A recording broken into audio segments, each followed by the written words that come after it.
Hello বন্ধুরা, আসসালামু আলাইকুম। আশা করি সবাই ভালো আছেন। ইনকিউবেটরে ডিম দেওয়ার পরে কোয়েল পাখির ছানাগুলো আজকে বের হয়েছে। প্রায় 2 দিন হলো বের হয়েছে। আজকে তাদের ব্রুডিংয়ে দিয়েছি। তো এখন কথা হলো, ব্রুডিংয়ে দেওয়ার পরে তাদেরকে কি দিতে হয় এবং তাদেরকে কি খাওয়ালে তারা তাড়াতাড়ি সুস্থ হয় এবং তারা কি খায় তাই আজকের ভিডিওতে আমরা জানতে পারব। তো আর দেরি না করে এখনই চলুন জেনে নেই। তো বাচ্চাগুলো পুরোপুরি ডিম থেকে বের হওয়ার পরে ইনকিউবেটর থেকে তখন ব্রুডিংয়ে দেওয়া হয়। ব্রুডিং বা হ্যাচিং, যেটাই আপনারা ভালো বোঝেন। তো আসুন জেনে নিই কী ওষুধ দেওয়া হয়। ব্রুডিংয়ে দেওয়ার পরে পানি খেতে দিতে হবে তাদেরকে। আর হ্যাঁ, পানি যাতে পরিষ্কার পরিচ্ছন্নতা থাকে সেদিক দিয়ে আপনারা খেয়াল রাখবেন।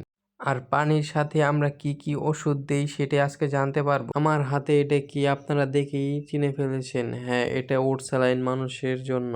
এটাই আমরা আজকে ব্রুডিংয়ে বাচ্চাগুলোকে খেতে দিব। তো এখন কথা হলো, স্যালাইনটি আপনি পানিতে কতটুকু দিবেন। আপনি আন্দাজ মতো আপনার হাতে নেবেন, যতটুকু আপনার অনুমান হয় সেগুলোই আপনি পানিতে ঢেলে দিবেন।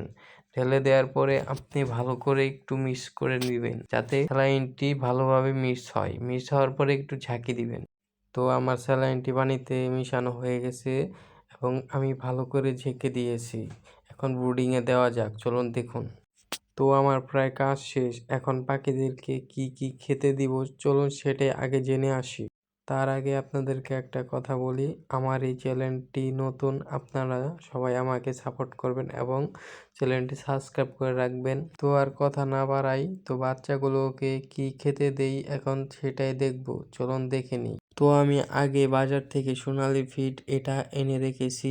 এটাই মূলত আজকে বাচ্চাগুলোকে খেতে দেব। এখন এটা যে খেতে দিব এটা কিভাবে দিতে হয় এবং কতটুকু দিতে হয় সেটাই আজকে আপনাদের সাথে শেয়ার করব। তো প্রথমে ফিডগুলো ভালোভাবে গুঁড়ো করে নেবেন যাতে পাখিগুলোর গলায় না আটকে যায়। তো অনেকক্ষণ এইভাবে এই ফিডগুলো গুঁড়ো করা হয়ে গেলে, ভালোভাবে গুঁড়ো করার পরে এখন বাচ্চাগুলোর সামনে দিব, দেখি তারা খায় কিনা। চলুন আসুন দেখি।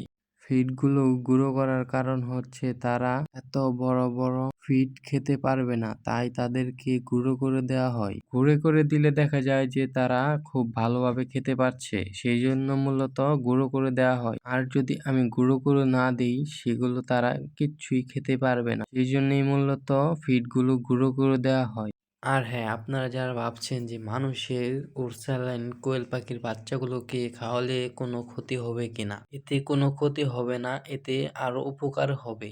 বাচ্চাগুলো ডিম থেকে বের হওয়ার পরে অনেক সময় দুর্বল থাকে, তাই তাদেরকে স্যালাইন খাওয়াতে হয়, আর এতে কোনো ক্ষতি হয় না। আজকে এই পর্যন্তই। ভিডিওটি ভালো লাগলে অবশ্যই কমেন্টে বলবেন, আর নতুন নতুন ভিডিও পেতে এই চ্যানেলটি সাবস্ক্রাইব করে রাখবেন। ধন্যবাদ আপনাদেরকে।